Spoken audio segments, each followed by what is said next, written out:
haunting hour. The board game that ruined our lives. I can barely remember what life was like before we found the game that June night. We were 6 high school kids bored out of our minds, trying our best to fill the void. Most of us had part-time summer jobs, but we were hesitant to spend money on anything.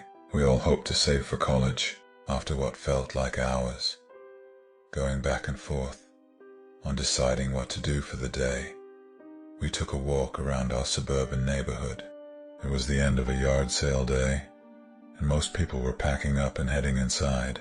A few people still remained outside, eager to sell. We didn't really have the intention to buy anything, but I still combed through the last pieces of used crap people set out. I always think I'm going to find some kind of amazing treasure, but always end up questioning my purchases hours later. I found myself digging through a shoebox full of old board games. I thought I might be able to find a new game for all of us to play. I also figured, since it was the end of the day, I might get it for super cheap. At first, I only saw games that looked in too bad of shape to even buy. That or it was a game I knew my friends wouldn't want to play. I've always been a board game fan, but not so much my friends. I had to beg them for months to play D&D with me, and they were only willing to play it for my birthday. I'm always trying to find new games that might interest them. I was ready to give up, but then I saw a game at the bottom that I'd never heard of. Tasks with Friends, with the tagline, "The game you and your friends will never want to put down." And the box looked colorful and pretty worn out, but not so bad that we couldn't play with it. It just looked well loved. I tried to open it up, but the sides were taped down. I mean, it makes sense. You don't want all the pieces to come flying out after all. I didn't see a price tag or sign for the price, so I found the owner and asked her, "Excuse me, how much are you charging for the game?" I said eagerly to the woman, while admiring the bright-colored box that lacked any company branding or trademarking. "Oh, that old thing. I don't know. Do you have $1 on you?" the woman said, as she put the yard sale leftovers into one big box. As she told me the price, I perked up and started to dig through my purse. She either got annoyed with me taking too long, or just wanted to be nice and told me to just take it. She immediately started to back up her box again. "So, is the game any fun?" I said to her awkwardly. "I actually never played it. My friend Jen gave it to me a few years back because her kids got obsessed over it or something, so she just wanted to get rid of it. She thought my family would enjoy it, but we just never got around to playing it," she said with her back facing me. I kindly thanked her and called for my friends to come over to see what I got. As I called for them, I could see their curiosity over what I found. That excitement was quickly lost when they saw I had a board game in my hands. They rolled their eyes knowing that I would try and get them to play it with me. "Kate, you know we don't do the board game thing," Aaron said to me, annoyed. "Come on, guys. You've all been going on and on all day about how bored you are. At least try. This game looks really fun. I actually haven't played this one before, so we can all learn together," I said, as I saw their faces start to grow curious again. James came up to me and gestured at the box in my hand. I gave it over to him, hoping that he would be convinced to play after looking at it. I knew if he was down to play, everyone else would be too. As he held the box, I could see the expression on his face change from doubt to excitement. "Damn, this game looks like fun. Let's go play," he said with a giddy tone I'd never heard him use. He started to jog in the direction of his house with me close behind, and the rest of our friends slowly walking behind me, looking confused as to why James was so excited to play a board game when he was normally the person most against them. We all made it back to James' house. We walked in and were greeted by his mom, confused as to what made her emotionless son so excited. As we stood in the entryway, not sure what to say, we heard him calling us from the basement. We ran down the steps to see the game fully set up on the floor and ready to play. He was sitting on a pillow, reading the instructions with intense concentration. "James, are we actually playing this game?" Bree whined. "Yes, we are. I promise. If you just sit down and start to play, you will have fun. I had a chance to learn the rules while you guys got here," James insisted as he shuffled a pile of cards one last time. After a few minutes of back and forth, everyone was sitting down and ready to play. James explained the rules of the game directly from the intrusion manual. Each player starts with their token at the start of the board. Players will take turns drawing a card from the top of the deck. Each card will have a task. If that task is completed, you may move the number of spaces that are specified on the card. Once you see the card, it will say secret or public at the top. If it's a secret card, do not read it out loud. This task must be completed without anyone noticing or questioning the action on the card. For example, hold someone's hand, sing a song, insult someone, and so on. Just complete the task without anyone calling you out. If a player does something you believe to be a secret task, say out loud "Deceiver." If the player was caught, they will show their card and fail their task. Do not move any pieces. If the person who calls out "Deceiver" wrongly accuses the player, then they must move back one space. The accused player will keep that card and continue to try and complete the task. Once you have successfully completed a secret task, you may announce "Task complete" and move your token forward as many spaces as specified on your task card. If you pull a public card, you must read it out loud. These cards will include things like saying the alphabet backwards. Don't say or until your next turn, singing a karaoke song, playing dead for 1 minute, and so on. Some cards have time limits and specific instructions. Every card will clearly state the task. The player who gets their token to the end of the board wins. The game will start with the player who lied last drawing a card. Take turns drawing one card at a time with the person to your right going next. Have fun. James folded the paper instructions up and Saturday them by his side, asking if anyone had questions. No one said anything. It seemed like they all understood the game fine, or maybe they just didn't care yet. "All right, let's get the game started," James proclaimed, but was met with blank stares. "Come on, guys. I just read the rules. You should know how the game starts. We have to start with who lied last." Everyone remained silent. No one wanted to say their last lie. "This is so dumb. I guess I'll go. I told my mom that Henry wasn't hanging out with us when I left the house." "There. I'll go first," Bree blurted out as she leaned forward to grab a card. As she looked at it, she rolled her eyes. "This is so dumb. Why are we playing this game?" "Come on, Bree. It can't be that bad." "Can you read it out loud?" Henry said, sensing that the card was embarrassing. "Ugh. Public card. Pretend to be a cow for 3 minutes." She threw the card down and looked at Henry, who was to her right, expecting her turn to just be over and not wanting to even try. The rest of the group started to laugh and encourage her, chanting her name and begging her to do it. After about a minute, she gave in and got down on her hands and knees. When she first started, she was annoyed, staring daggers at Henry. As her time ran down, I could see in her face her feelings towards the game change. When the timer went off, she didn't stop for a few seconds. She kept going because she was laughing so hard. "That was so fun. Someone move my token up one space." "Henry, it's your turn now," Bree said with a giggle and a newfound excitement. Henry looked at her in disbelief. He was so used to her cold exterior but liked that this game made it melt away. Henry picked up his card. He motioned, zipping his lips shut, and shook his head. "Me, Bree," and James all squealed in excitement with the rest of the group looking lost, not understanding what they missed that got us so excited. Since Henry had a secret card, it was AJ's turn. She was chuckling along, but clearly just doing it because she didn't want to look dumb for asking us what was so funny. She pulled her card and read it out loud. It's a public card," she said with a dry tone, trying to gauge the room and observe everyone else as they celebrated her public card. "It says I have to do jumping jacks until my next turn." As she stood up, everyone in the room cheered her on, except for Aaron. As she got to her feet, she paused and looked over at Aaron. I can imagine he felt like the only sane person in the room and wasn't sure what was going on. After a second of hesitation, she started her jumping jacks. Aaron looked around at us, eyeing him down, desperately waiting for him to read his card. By the time he finally picked up his card, AJ had started to laugh while doing her jumping jacks.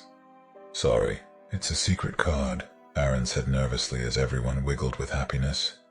"Well, looks like it's my turn," I said as I leaned forward, but was cut off by Henry, quickly standing to his feet and lunging towards AJ, tackling her to the ground, interrupting her jumping jacks, and making a loud thump as they hit the ground. "Henry, what the hell are you doing? What's wrong with you?" Aaron yelled in a serious tone that turned into him trying not to laugh by the end of the sentence. "I'm calling a deceiver on that tackle, Henry," Bree stated with a laugh. Okay, you got me," Henry said, while still laying on AJ from his tackle. They both smiled over the event, even though it clearly hurt when they hit the floor. But you have to admit, that one was tricky. I tried to start my turn again but was interrupted by Aaron. "Huh, task completed." I yelled at Henry and didn't get caught. "I get to move 2 spaces, he said as he smugly moved his token 2 spaces on the game board. We kept playing the game for hours. We finished the first game, and everyone wanted to play again, and again, and again. I looked around at them in disbelief. It felt impossible that all my friends were enjoying a board game. It was a dream come true, after years of begging. Finally, normally at hangouts like this by 10 p.m., Bree and Henry would wander off to make out in some closet. AJ goes home to sleep, and Aaron, James, and I are left to awkwardly try and find something to do with just the 3 of us. It got to be 2 a.m., and we were either exhausted, or our parents calling us telling us to come home, or we would be in serious trouble. We all went back to our houses, but all had a hard time going to sleep. We stayed up until 5 a.m. for some of us, just talking about the game over text, strategies, when we could play again, funny things that happened that night. We couldn't get enough. The games we played started out pretty simple. No tasks got too wild. And while we really loved to play, it wasn't like it was taking over our whole lives. Not yet, at least. Because we played the game at James's house the first time, we ended up just keeping it there. Even though the game was technically mine, we always hung out at his place, so it just made sense. It was around 10 a.m. the next day when our group chat started to blow up, with everyone asking when we could get together that day. Now, because it was summertime and we were all teenagers, we either had work in the mornings, or most of us slept until noon, but not me. I was always up early waiting for my friends to get up so I had something to do, or trying to make some money as a dog walker. That being said, I was shocked when I saw that everyone was up, and everyone claimed to not have work. James didn't have a job at that point, so of course he was free. But everyone else was too. That did not happen often. We all met up at James' place at around 11 a.m. that same day, everyone eager to play. We must have played 10 games that day.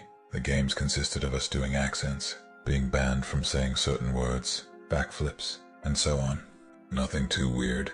We realized after a few games that we never got a repeating card. Not one time. This was strange because there were probably 200 cards in the deck, but even with us playing a dance in games, every card was new. I knew I had a couple of dogs to walk that evening, but texted the owners to cancel. No way was I going to leave while all my friends were enjoying a board game this much. I knew AJ said something about her having a shift at 4 p.m., but when the time got close, she went to the other side of the room and called out of work. She didn't even mention it to us or talk about it. She just stood up, walked to the corner, talked to her manager, and came back. No one thought anything of it. After a few minutes, she loudly proclaimed task completed, moving her token up 3 spaces. We looked around confused at what task she had, and the card said, "Call out sick to work." We were surprised by this card, to say the least. It was the first time a card had to do with something outside of the players. Everyone else in the group canceled any plans they had for the rest of the day, although AJ was the only person who completed a task for it. It was around 11 p.m., which made it a full 12 hours of the game. Bree pointed out that we forgot to eat any food all day. After thinking about it, I realized that I hardly drank any water, and went to the bathroom like one time all day. Things started to get out of hand that night. AJ pulled a card that said to go into a closet with the player to her left and kiss them for 5 minutes. Of course, that player was Henry. Bree was not happy, but she knew how serious everyone was about the game. She told him she wasn't okay with it, but he insisted that it was just a game, and it wouldn't mean anything. It was worth 4 points for both people who would go into the closet. AJ and Henry stood up and went to find a suitable space. all while Bree freaked out and said she would end things with Henry if he went through with it. It was never completely clear what Henry and Bree were. They don't like to use boyfriend and girlfriend, but everyone knew they were a thing. Aaron tried to call it off, saying this wouldn't be worth it, and to just stop, but it was like they didn't even hesitate. Bree sat on the carpet and started to cry, as the timer on her phone counted down an agonizing 5 minutes. I thought I would either hear kissing or nothing at all, but instead, I heard talking. It started as soft whispers, then crying and yelling. They stayed in for about 2 minutes, then came tumbling out. That's it, Henry. I can't believe you would do that for a game. We are over, Bree said with a red, wet face. Henry came and silently Saturday down with AJ. AJ was now beet red as well, despite 3 of my friends just going through something I couldn't wrap my head around. They all looked at James calmly and nodded for him to pull his card. No one had moved any tokens forward, so it was clear they failed their task of kissing in the closet. James hesitantly leaned in for a card and read it to himself as we were bombarded by Bree, AJ, and Henry all saying, "Task completed," and then shot confused faces at each other. They all threw down their cards and moved their tokens forward. Bree's card said, "Break up with Henry." Henry's card said, "Make AJ cry." And AJ's card said, "Tell Henry you love him." All those cards were worth way more than the stupid kissing card, so the kissing task was ignored, and they all individually completed their tasks without ever communicating it with each other. They all saw opportunities to complete a task worth more points, and they took it. After this moment, it was like nothing even happened. The girls stopped crying and started laughing and saying how impressive the completion of the tasks were. "Wait, guys, something is wrong here. Do you not see it?" Aaron said with concern, trying to take a break from the game. "Oh, stop. You are just jealous you didn't get to move 6 spaces, Bree said with arrogance. "No, I'm not talking about that. Does no one find it weird that the cards are using our names now? Not only that, but the cards are somehow interacting with other cards to almost try and make bad things happen," James blurted. As he said that, it was like we all frowned in our spots, all looking at each other, realizing how hungry and tired we were, looking around at the room seeing how big of a mess we made, Bree grabbing Henry's hand with a look of sadness and coming to grips with how they hurt each other for a game. I looked down at my arm and was reminded of the crud things I had drawn on my arm with Sharpies in order to move 1 space in an earlier game. I saw Aaron's jeans that were now cut into shorts with some kid's scissors. I looked at James's legs and saw his one shaved leg lying crossed over the untouched hairy one. I looked at AJ and saw she had a huge purple bruise on her arm. At that moment, I remembered feeling like an addict trying to get off drugs. I knew this game was hurting us. I wanted to stop, but felt like I couldn't. I could see the same feeling in all my friends' eyes too. The urge to say, "One more game, just one more time, just to feel the high of this dumb game again. I think we need to take a break from this game, guys. It's getting kinda weird and out of hand," I murmured with the strength that I somehow mustered up. It was like telling an alcoholic you were taking away their beer. They all looked horrified at the idea of not playing the game for even a moment. Just then, James' mom came downstairs and was horrified at what she was looking at. 6 disheveled teenagers, all sitting in a circle, looking like they had all just been through a war. Not only that, but her whole basement was a mess. "James, what the hell happened to your leg? Are you all playing that dumb game again? I can't believe this. Everyone out of my house. James, you are grounded," his mom shouted with rage in her voice. We all ran out of his house, not saying a word to each other, just trying to get home and get some food. As I sat in my kitchen with my long-sleeved sweatshirt covering my now inked-up arm, I tried to eat a sandwich I made myself. I was starving.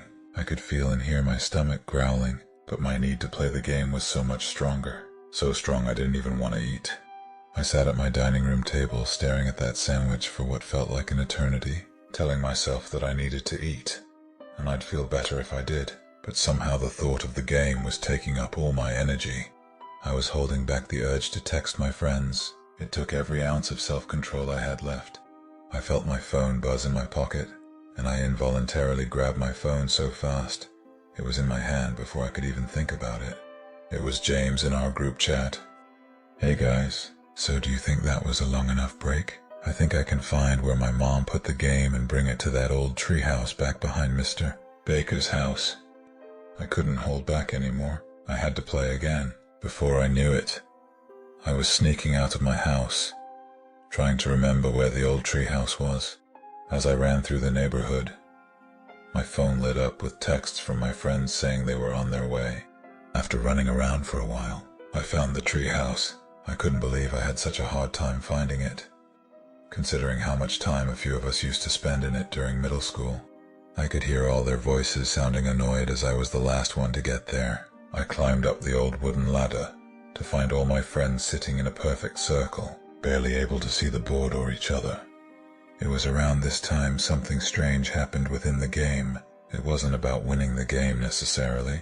It was about playing as many games as possible and completing as many tasks as we could. If anyone won a game or finished a task, everyone felt a high, not just the winner. Because of this, players stopped calling each other out for trying to complete secret tasks, so people stopped being so secretive to complete secret tasks. They still kept them a secret because it was a rule of the game, just no one called them out. This made us all more ruthless. I sat down on the hardwood in between Bree and James. Our next game began.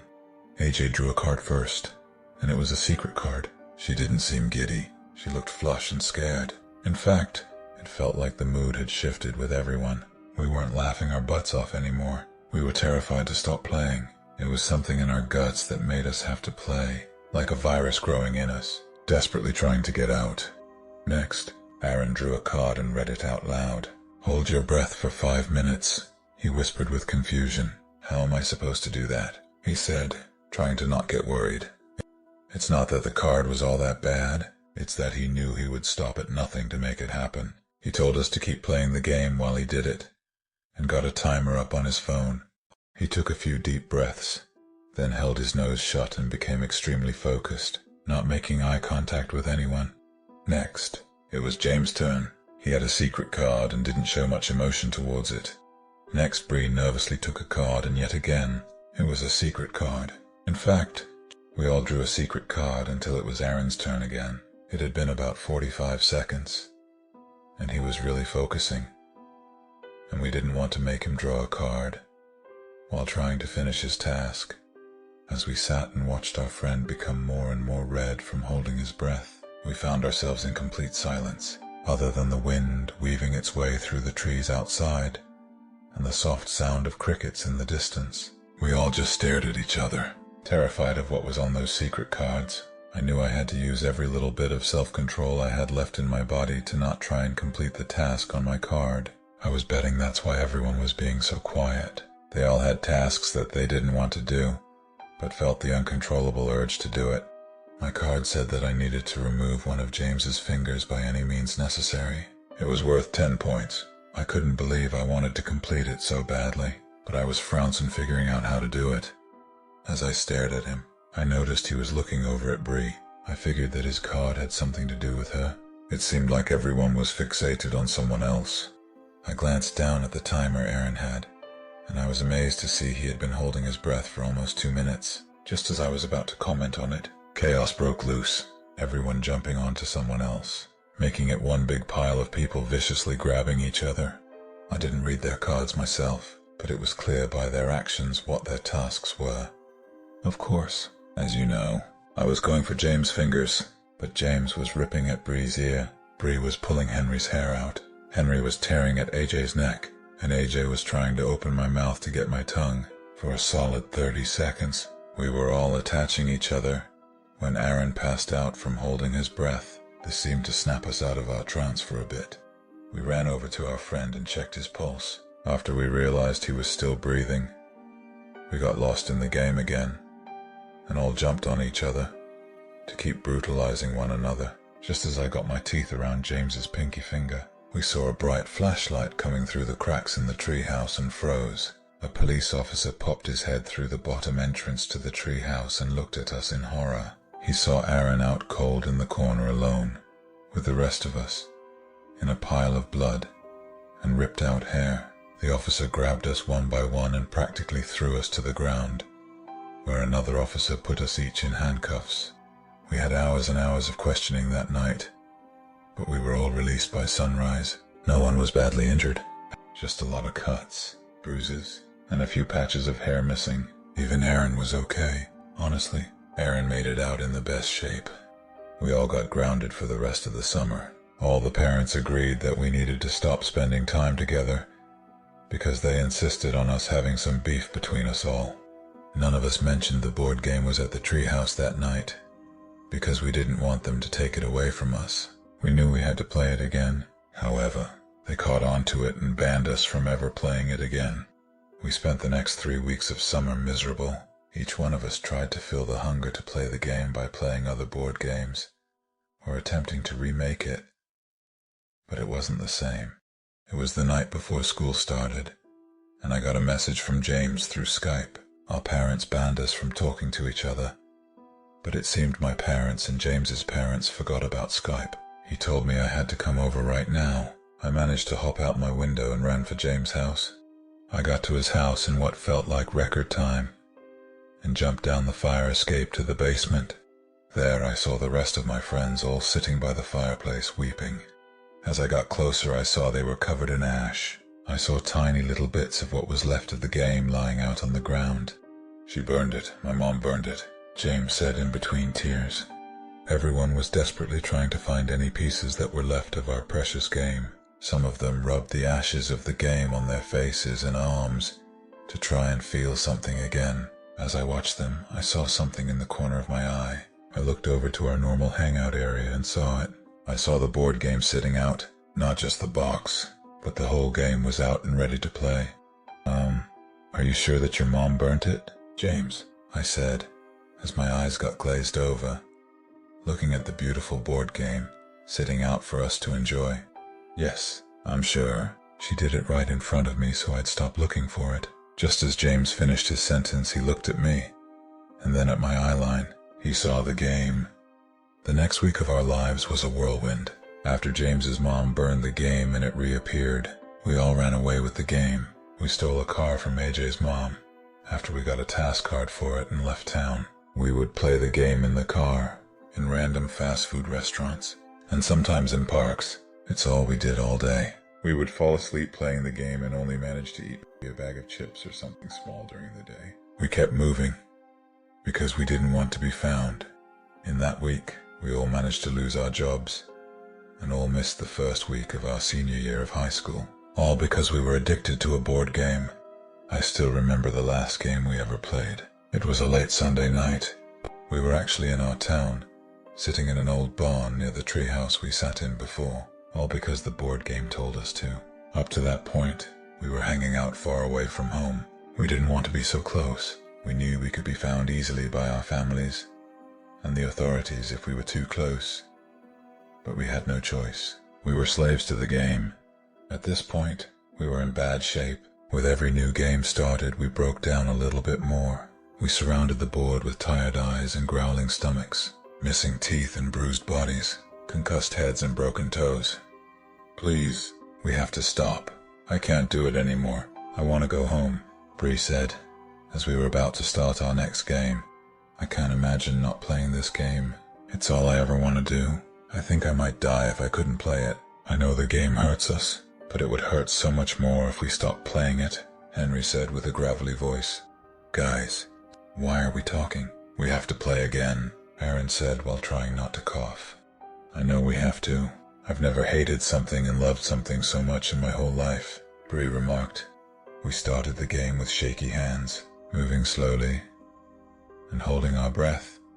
Whenever someone looked at their card, AJ went first. She reached down and picked a card, cringing to herself after reading it in her head. Next was Bree. She rolled her eyes and she read off the words. Public card. Waterboard the player to your right for 5 minutes. Both players move 8 spaces, Bree timidly said as she glanced at James sitting next to her. I can't say we really knew how to waterboard someone, but we laid him on his back, with his legs elevated, and dripped water over him. We let him take a card for his turn, before Bree started the waterboarding, so we didn't have to wait for 5 minutes for them to be done. His card was a secret card. We continued the game with the awful background sounds of gagging and choking. Next, it was Aaron's turn. He read his card and winced. He closed his eyes tight and opened them again, as if he was hoping he was in a dream. As he opened his eyes, he slowly looked at all of us, making eye contact with each one of us. Just then, James was done being waterboarded, and he and Bree came to join us. I was so glad they were done, not just because I was sick of the sounds, but because it meant they got to move 8 spaces. Aaron stood to his feet slowly. I prepared myself because I figured he was about to hurt us. In an instant, he ran out of the barn and into our stolen car. We all looked around confused as to where we went, but kept playing the game as he drove off. Next, it was my turn. Public card. Jump off the roof of the barn. 9 points. I said out loud nervously. Henry and AJ jumped up and started to walk outside, not even questioning if I would do it or not. They weren't wrong in the assumption.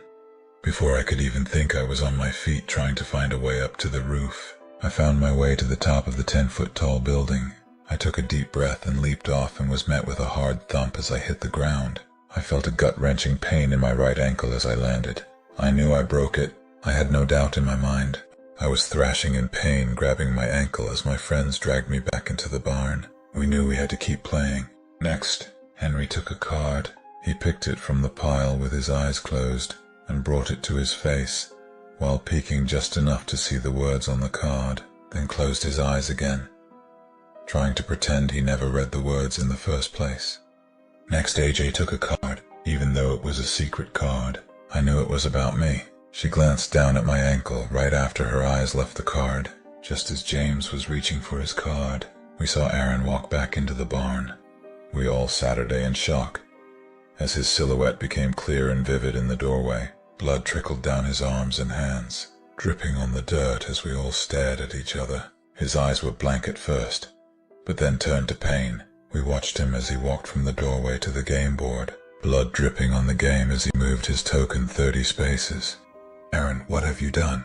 30 spaces. AJ muttered in fear.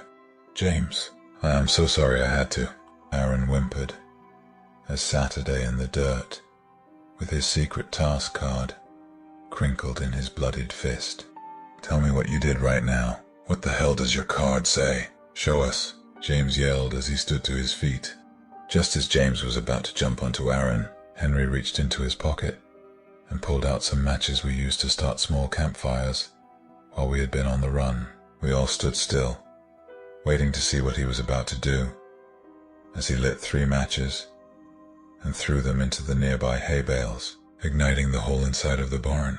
Without hesitation, AJ saw the opportunity and stomped on my ankle as hard as she could. If it wasn't broken before, it sure was now. I looked down at it to see it now bent sideways. She then stomped on my other ankle, not breaking it but making it so I couldn't walk. She moved her token 12 spaces. Even though I was in agony from the pain, I still felt such an intense high from her moving so many spaces. Aaron dropped his card in the midst of everything happening. James fell to his feet to see the card and started to weep as he read it out loud. "Secret card killed James' mom. Move 30 spaces," he said with anger bubbling up. "I can't believe you would do that for a dumb game. How could you do this to me?" I couldn't control myself.